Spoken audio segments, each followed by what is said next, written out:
Welcome to the Stephen Mansfield audio podcast.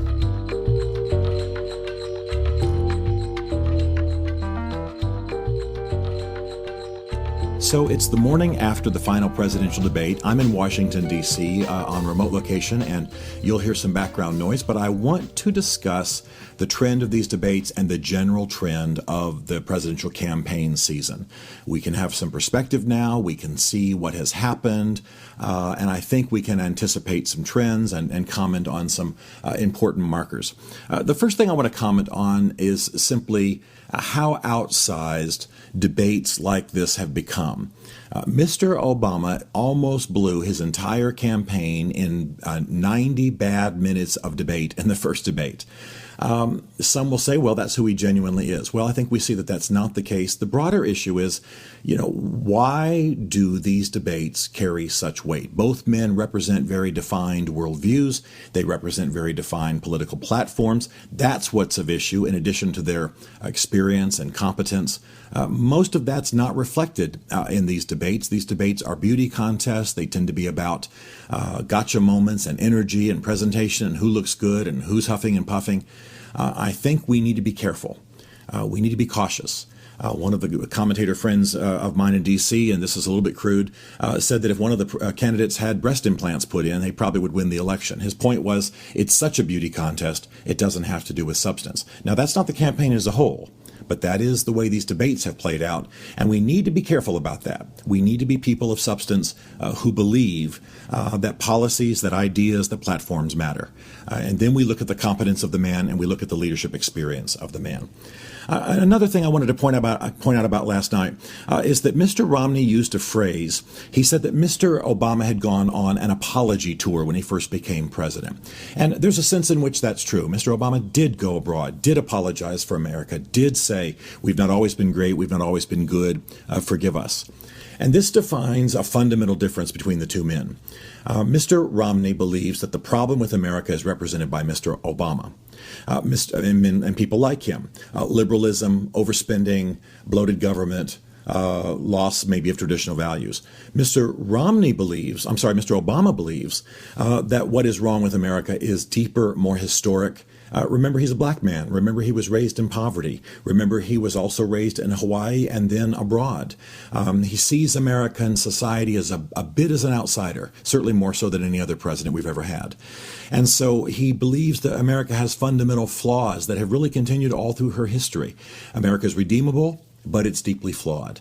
So this defines the difference between the two men, and we'll talk more about their vision for America in just a moment. I think it's important to point out, too, that the two men have a great deal of overlap in their politics. This is endemic in a two-party system. You're going to have a certain amount of overlap. You're going to have the two parties kind of growing together as they compete for the same voters. It's different from the system in England. It's different from the system in India. It's different from the system, let's say, in Germany, where you have a number of parties. They represent a wide variety of views on the political spectrum. We are not, in America, given in the two parties widely differing views. That's just not the case. And so last night you heard Mr. Romney saying repeatedly, I agree, they handled that well, I would have done the same thing. That's not just in foreign policy. That's simply the way it's continuing to be. And it's something we ought to note because there are more perspectives on the political stage than represented by these two parties. And maybe that's a case for some third and fourth parties down the road. Another issue that I thought was very important last night, and it continues to be an issue for Mr. Romney, is that he frequently gets his facts wrong. Now, this is an intelligent man, a well-educated man, a successful man, but I'm stunned that he continues to make factual errors. Now, within the first 24 hours after this debate, as with the other debates, researchers are able to verify that repeatedly the strong assertions that he made were based on inaccuracies. I don't understand this. Maybe somebody can tell me what this is online. But I think it's something we ought to pay attention to, and it does not serve Mr. Romney well. The thing that I think is most significant about last night, and especially from a Christian perspective, is that Mr. Romney said that America is the great hope of the world. Mr. Obama said that America is the indispensable nation. Now, I realize to some extent this is political overspeak, but I have to say that it's very, very significant that these two men believe these things, particularly Mr. Romney. He's a Mormon. He believes America is divinely ordained. He believes that America will play a role in the millennium, that Jesus actually walked bodily on this land, that this is a land out of which the world will be redeemed along with Israel. I think that both of these perspectives lean idolatrous. From a Christian perspective, they are idolatrous. America's a great nation. It's a called nation. It has a purpose in God, but it's not. There's certainly no biblical reason, or I think historic reason, to believe that America is inherently greater than every other nation. In fact, true greatness would be about making other nations great, not continuing to celebrate the unique greatness of America. I'm a patriot. I'm a conservative. I love my country. I think that we need to be careful about these kinds of statements. They are overspeak, and they don't serve us well in the world. Finally, I want to say this, that we are now a couple of weeks from the election, from Election Day.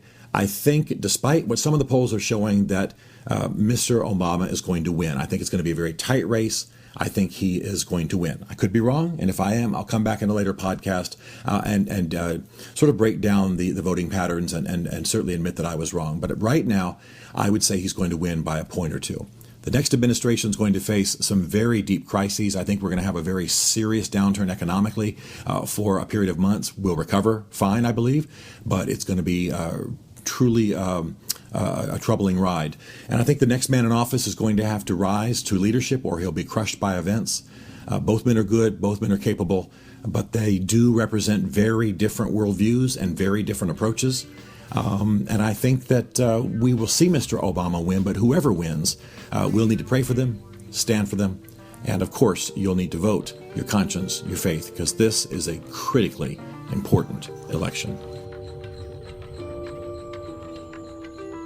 Stephen Mansfield is a New York Times best-selling author, a popular speaker, a frequent faith and culture commentator on Fox and CNN, and a blogger for a number of leading online news services. His groundbreaking books on faith and American society include The Faith of George W. Bush, The Faith of Barack Obama, The Mormonizing of America, and the soon-to-be-released Lincoln's Battle with God.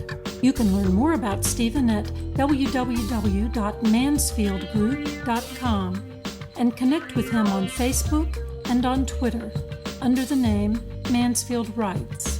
The Stephen Mansfield podcast is produced by Isaac Darnell for Chartwell Literary Group.